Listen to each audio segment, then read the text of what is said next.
আসসালামু আলাইকুম বন্ধুরা, কেমন আছেন সবাই? আশা করি সবাই ভালো আছেন। নতুন আরেকটি ভিডিওতে আপনাদের সকলকে স্বাগত। আজ আমি বানাবো ফুচকা, তো সম্পূর্ণ ভিডিওটি দেখুন স্কিপ না করে। আমি প্রথমে কড়াইতে তেল দিয়ে দিলাম, গরম হওয়ার জন্য ওয়েট করছি। আমি এরকম ফুচকা পাঁপড় বাজার থেকে কিনে আনলাম।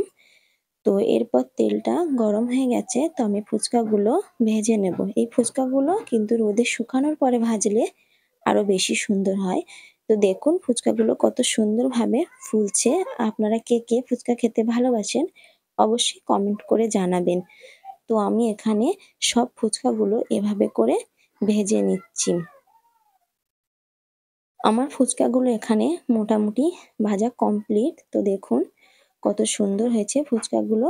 জন্য এবারে আলু ছানা বানাতে হবে। তো আমি এখানে আলু সিদ্ধ করে ম্যাশ করে নিয়েছি। এরপর আমি দিয়ে দিচ্ছি লবণ, বিট লবণ ও দিয়ে দিচ্ছি চাট মশলা, সব পরিমাণ মতো দিয়ে ভালোভাবে মিশিয়ে নেব। এরপর আমি দিয়ে দিচ্ছি জিরে, মরিচ ও ধনিয়ার গুঁড়ো একসাথে ড্রাই রোস্ট করে ভেজে রাখা মশলা। এরপর আমি দিয়ে দিচ্ছি লঙ্কার গুঁড়ো, ঝালটা অবশ্যই যে যার মতো বুঝে দেবেন। আমি এরপর সবগুলো একসাথে মিশিয়ে নিচ্ছি। এরপর আমি এখানে দিয়ে দেব পেঁয়াজ কুচি, বেশ অনেকটা। ফুচকায় কিন্তু পেঁয়াজ বেশি ভালো লাগে, তো সেই জন্য আমি পেঁয়াজ একটু বেশি করেই দিচ্ছি। তো এরপর আমি দিয়ে দেব কাঁচা ছোলা।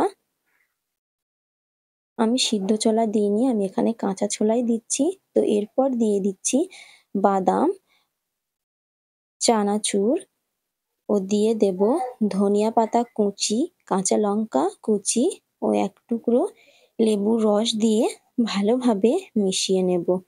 তো আমার আলু ছানাটা তৈরি হয়ে গেছে। এরপর আমি ফুচকার টক জলটা বানাবো।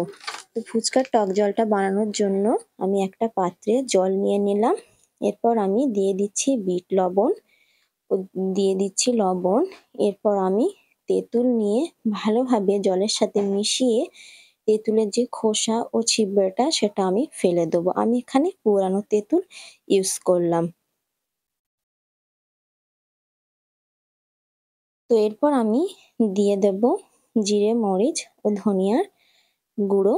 তো এরপর আমি এখানে দিচ্ছি অল্প লঙ্কার গুঁড়ো, যেহেতু আমি আলু ছানাতে একটু বেশি ঝাল দিয়েছি সেই জন্য আমি এখানে একটু কম লঙ্কার গুঁড়ো দিলাম। তো এরপর আমি দিয়ে দিচ্ছি ধনিয়া পাতা কুচি, লঙ্কা কুচি ও এক টুকরো লেবুর রস দিয়ে ভালোভাবে মিশিয়ে নেব। এরপর এক টুকরো লেবু আমি জলের মধ্যে দিয়ে দিলাম।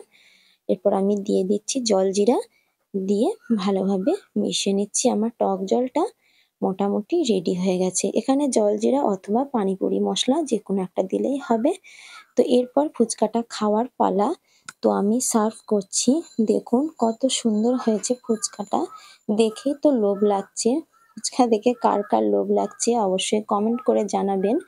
তো আমি একটা ফুচকা নেহাকে দিচ্ছি, ও খেয়ে বলবে যে কেমন হয়েছে। ও এখন খাচ্ছে।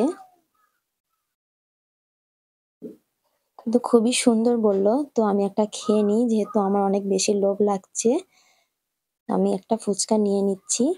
তো এরপর আমি বানাবো কয়েকটা দই ফুচকা, টক দইয়ের সাথে চিনি মিশিয়ে টমেটো সস দিয়ে সার্ভ করব। তো এই তো আজকের ভিডিওটা এই পর্যন্ত। ভিডিওটা ভালো লাগলে অবশ্যই লাইক, কমেন্ট, শেয়ার করুন। দেখা হচ্ছে নতুন আরেকটি ভিডিও নিয়ে। ততক্ষণ পর্যন্ত ভালো থাকবেন, সুস্থ থাকবেন, সাবধানে থাকবেন। আল্লাহ হাফেজ।